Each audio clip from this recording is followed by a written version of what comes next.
हाँ जी, नमस्कार सभी को। स्वागत करता हूँ आप सभी का आपके अपने YouTube चैनल DSSB ट्यूब में। और जैसा कि देखो हम लोग बात कर रहे थे कि KVS के लिए जो इंटरव्यू है उसकी तैयारी शुरू करेंगे। लास्ट वीडियो मैंने आपको बताया था, तो अब से हम शुरू करने वाले हैं। और जो सबसे पहली चीज है जो आपके दिमाग में आती है इंट्रो या फिर बायोडेटा के बारे में, तो बायोडेटा के मैंने आपको बताया था कि मैं आपको एक सैंपल दूंगा, लेकिन वो अभी नहीं दूंगा, अभी ओवरऑल बात करेंगे। बायोडेटा का या फिर रेज्यूमे का जो मैं आपको सैंपल दूंगा वो इंटरव्यू की डेट्स जब आ जाएंगी उसके बाद आपको प्रोवाइड कराऊंगा, ताकि आपके दिमाग में ये चीजें पुरानी ना हो जाए। क्योंकि देखिए जो बायोडेटा आपका बनना है वो उसी टाइम पे आप अपडेट करेंगे, तो अपडेशन के टाइम पे आपको अगर ताजा ताजा चीजें पता चलेंगी तो आप उसमें ज्यादा एडिटिंग्स कर पाएंगे, उसको ज्यादा अच्छे से कस्टमाइज कर पाएंगे। तो वो मैं आपको लास्ट में दूंगा। उससे पहले एक बार बात कर लेते हैं पूरी ओवरऑल कि आपका इंटरव्यू में ध्यान किन चीजों पर होना चाहिए। तो देखिए शुरू करते हैं। सबसे पहले बात आएगी इंट्रो की। वैसे तो देखो किसी भी इंटरव्यू में आजकल ये पुराना ट्रेंड हो चुका है कि आते ही सबसे पहले आपके बारे में पूछा जाए कि चलो अपने बारे में हमें बताओ। कोशिश करते हैं इंटरव्यूअर्स की एक नए क्वेश्चन से एक नए तरीके से शुरुआत की जाए, लेकिन एक बार जरूर ऐसा हो सकता है कि आपसे आपके बारे में थोड़ा बहुत कुछ पूछा जाए। तो उस समय पर क्या होना चाहिए, आपको गिने चुने कुछ 8-10 पॉइंट में बताऊंगा। उन 8-10 पॉइंट्स को आपको अपने जहन में बिठा लेना है। सीक्वेंस बताऊंगा पूरी। वो जो वीडियो रहेगी, इंट्रो की वीडियो जो रहेगी, वो मैं आपको ऐसे फेस टू फेस नहीं बताऊंगा, आपको पूरा मैं रिटर्न में दिखाऊंगा कि किस तरीके से आपको याद करना है, कैसे आपको वर्ड्स यूज करने हैं। एक आधा स्लैंग भी आपको बताऊंगा जो अच्छा होता है यूज करने में, वो भी आपको बताऊंगा। और कौन से वर्ड जो है थोड़े से कैची होते हैं। और साथ ही साथ अगर आपको प्रोनाउंसिएशन में कोई दिक्कत है, देखो कई बार ऐसा होता है कि कुछ लोगों को कुछ स्पेसिफिक वर्ड्स को बोलने में थोड़ा सा हेजिटेशन या फिर उनकी प्रोनाउंसिएशन क्लियर नहीं होती है, तो उनके ऑप्शन भी बताऊंगा कि अगर आपको ये वर्ड यूज नहीं करना है तो दूसरा कौन सा वर्ड आप यूज कर सकते हो। तो वो ओवरऑल आपको बताऊंगा।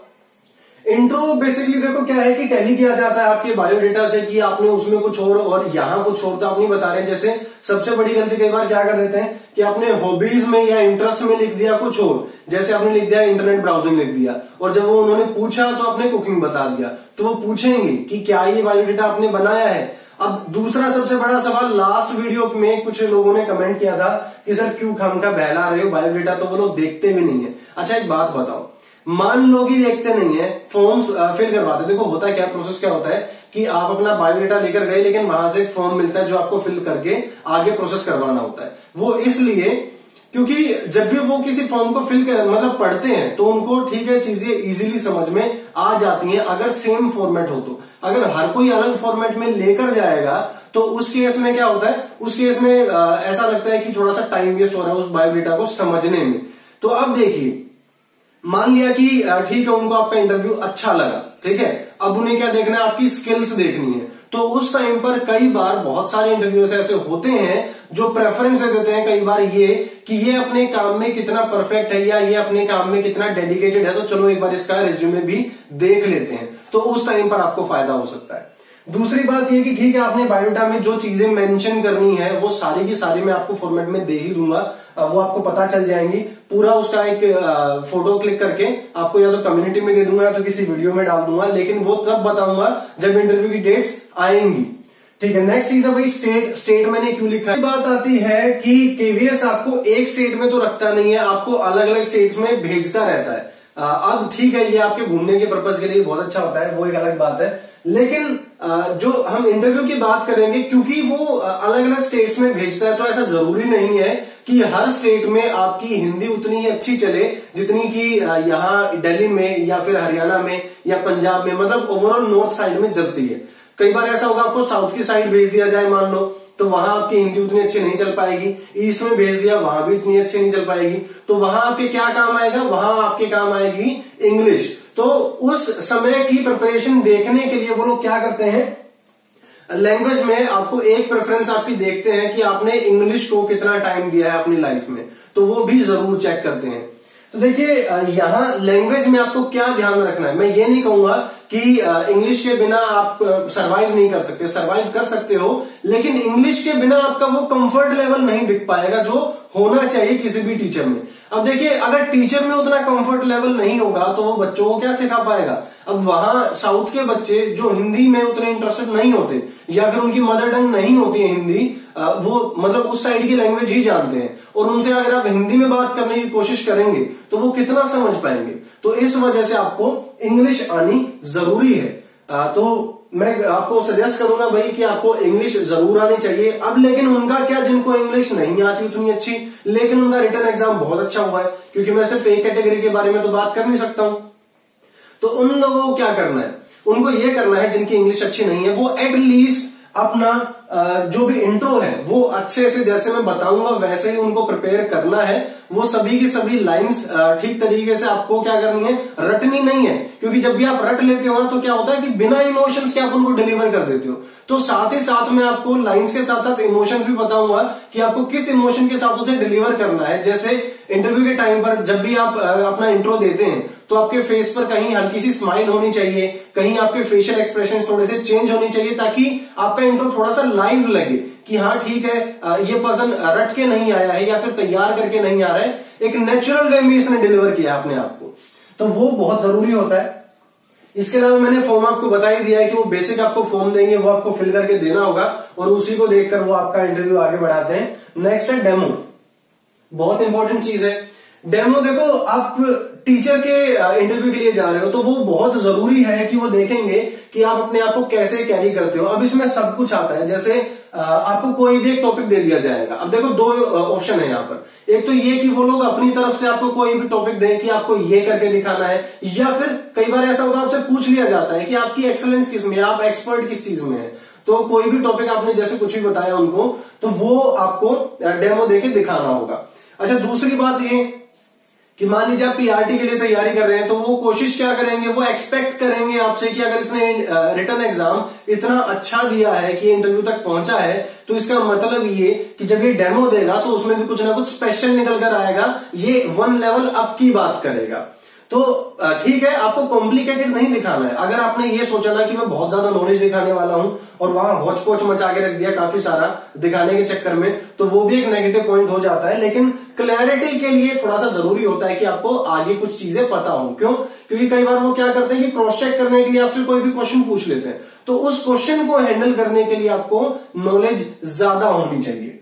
नेक्स्ट बात करते हैं भाई, डेमो में आपकी बॉडी लैंग्वेज बहुत काम आएगी। जैसे मान लीजिए कि आप जब भी कोई डेमो देते हैं तो आपका आई कांटेक्ट अच्छा होना चाहिए। जब आप आई कांटेक्ट करें, कुछ लोगों की आदत होती है कि बात करते समय वहां देखने लग जाएंगे या फिर नीचे देखने लग जाएंगे, या इतने नर्वस हो जाते हैं कि ऐसे जो अपने हाथों के नाखून होते हैं उन्हें रगड़ने लग जाते हैं, कुछ भी करने लग जाते हैं, तो बड़ा ही ऑकवर्ड सा लगता है। तो उन चीजों को अवॉइड करना है, आई कांटेक्ट बनाना है, अपने फेशियल एक्सप्रेशंस बना के रखने हैं। ठीक है, ऐसा नहीं कि बिगाड़ के बैठ गए कि आपको बात किसी और तरीके से करनी चाहिए थी और आपके फेस से साफ नर्वसनेस दिखाई दे रही है, तो ऐसा नहीं करना है। इसके लिए सबसे अच्छा तरीका क्या होगा कि आप हर रोज कुछ टाइम के लिए शीशे के सामने खड़े हो जाओ, मिरर के सामने खड़े हो जाओ और अपने इंटरव्यू की तैयारी थोड़ी सी प्रैक्टिस जो है वो करना शुरू करो। अब कई बार क्या होता है, कुछ रिटर्न में बहुत अच्छे होते हैं, लेकिन जब वो इंटरव्यू के लिए जाते हैं तो वो इतने होपलेस हो जाते हैं, इतने हेल्पलेस हो जाते हैं कि उन्हें समझ नहीं आता कि शुरू कहां से करें, एंड कहां से करें। दूसरी सबसे बड़ी गलती, जब भी आप किसी से बात कर रहे हो उस समय अगर आप सोचते रहोगे, सोचते सोचते डिलीवर करोगे बातों को, तो इतने अच्छे से डिलीवर नहीं कर पाओगे। आपके दिमाग में क्लियर होनी चाहिए। वो सवाल अगर किसी ने पहले आपसे कभी पूछा होगा तो आपके लिए बहुत ईजी हो जाएगा उस क्वेश्चन को टैकल करना। अच्छा, इसके अलावा मैं कुछ वीडियोस ऐसी भी बनाऊंगा जिसमें आपसे क्वेश्चंस पूछूंगा, तो वो चीजें लाइव रहेंगी हमारी, और उस टाइम पर कोशिश करूंगा कि आपसे ऐसे क्वेश्चंस पूछूं कि आप घर पर तैयारी कर सको और थोड़ा सा एनहेंस कर सको खुद को।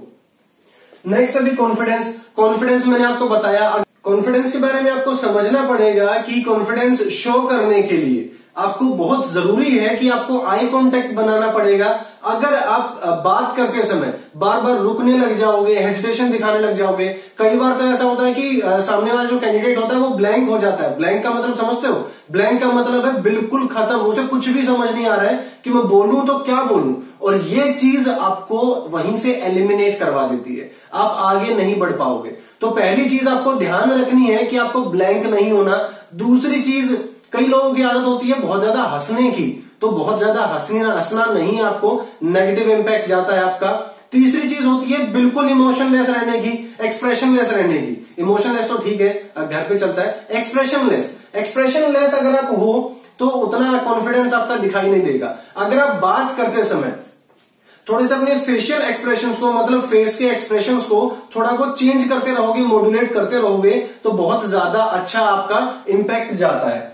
कॉन्फिडेंस शो करने के लिए आपको, जैसे पूरी क्लास आपके सामने बैठी है, आपको एक एक से आई कांटेक्ट बना के रखना पड़ता है। तो आपके सामने जितने भी पर्सन बैठे होंगे, आपको सभी से आई कांटेक्ट बनाना पड़ेगा। ऐसा नहीं है कि किसी एक ने क्वेश्चन पूछा है, एक ही पे आपने ध्यान दिया और बाकी को कर दिया इग्नोर, ऐसा बिल्कुल भी नहीं है। तो ठीक है, जो भी आपसे क्वेश्चन पूछा गया, आपको आई कांटेक्ट मतलब बनाकर ही आगे बढ़ना है। अगर आप बात करते समय बार बार अपने नाखूनों को छेड़ोगे, बार बार पैर हिलाओगे, बार बार दीवारों को ताकोगे, छत को देखोगे, खिड़की से बाहर देखोगे, टेबल पे रखी हुई चीजों को देखोगे, बिल्कुल भी अच्छा इंपैक्ट नहीं जाना है। तो आपको क्या करना है, कॉन्फिडेंस अपना पूरा शो करना है। अच्छा, एक और चीज जो कॉन्फिडेंस में अपना रोल प्ले करती है, वो है आपकी आवाज। अगर आपकी आवाज बहुत ही दबी है, बहुत ही सहमी है, या उस पर्सन को सामने ठीक तरीके से सुनाई नहीं दे रही है, तो वो आपको अच्छे मार्क्स नहीं देगा। आपको याद रखना है कि आपकी आवाज जो है वो ऑडिबल होनी चाहिए, मतलब सुनने लायक होनी चाहिए एटलीस्ट। दूसरा है राइटिंग। राइटिंग में आपको मैं खास तौर पर यह चीज बताना चाहूंगा कि आपको वहां क्या ऑफर किया जा सकता है। मार्कर से आपको लिखने के लिए बोलेंगे या चौक से लिखने के लिए बोलेंगे, कोई आइडिया नहीं है, लेकिन ऐसा उम्मीद कर सकता हूं मैं कि जहां भी इंटरव्यू लेते हैं वहां फैसिलिटीज जो होती हैं वो थोड़ी सी अच्छी होती हैं। तो उन फैसिलिटीज के चलते आपको ऑफर किया जा सकता है ज्यादातर चांसेस में मार्कर।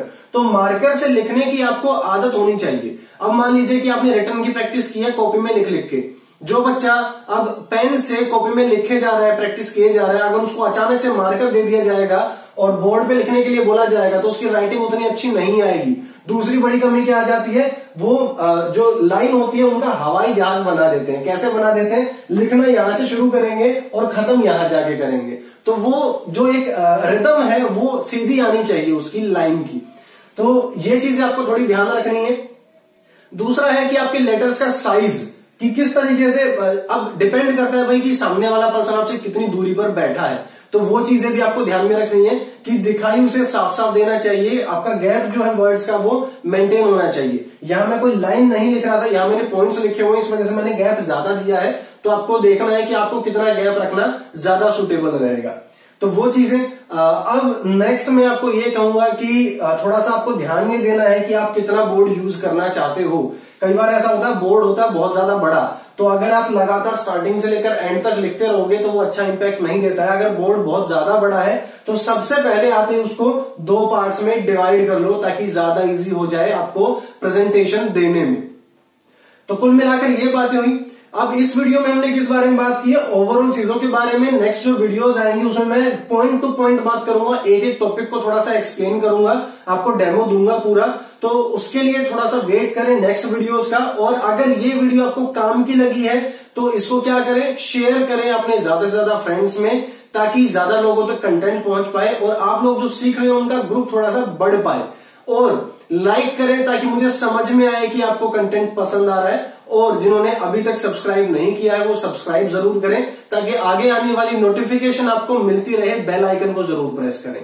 तो ठीक है, आगे मिलते रहेंगे ऐसे ही वीडियोस में, और उम्मीद करूंगा कि कम समय में आपकी ज्यादा प्रिपरेशन करवा सकूं और आप लोग क्रैक कर पाओ इंटरव्यू को।